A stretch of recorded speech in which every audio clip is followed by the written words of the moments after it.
17 повредени припадници на македонската армија, за среќа без жртви. Ова е билансот од утринската сообраќајка што се случи на 8-миот километар од регионалниот пат Штип-Радовиш. Трагите од кочење и превртениот автобус се повеќе од факт дека преголемата брзина е еден од причините за несреќата.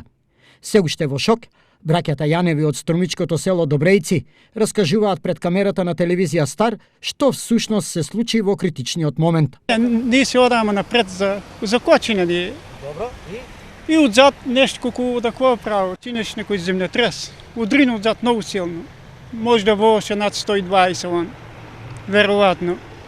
У нас на дури комбито колку има там 200-300 метра може. Ако не биле појасите за спасување, сигурно бројката на повредени ќе била поголема, тврди Борис Јанев, совозач во комбето, удрено од автобусот што се движел позади нив и се обидел да ги претекне.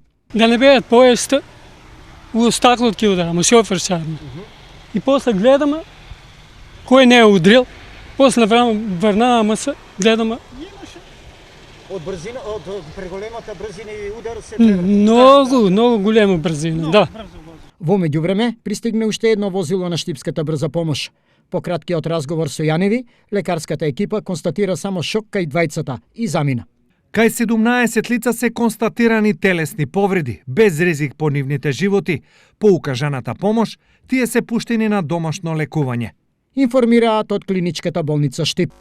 На местото на несреќата увид изврши дежурен јавен обвинител од Штипското основно јавно обвинителство и полициска кримтехника. Неколку часови додека траеше увидот, овој дел од патот беше затворен за сообраќај. Возилата се пренасочуваа на нова делница од истиот.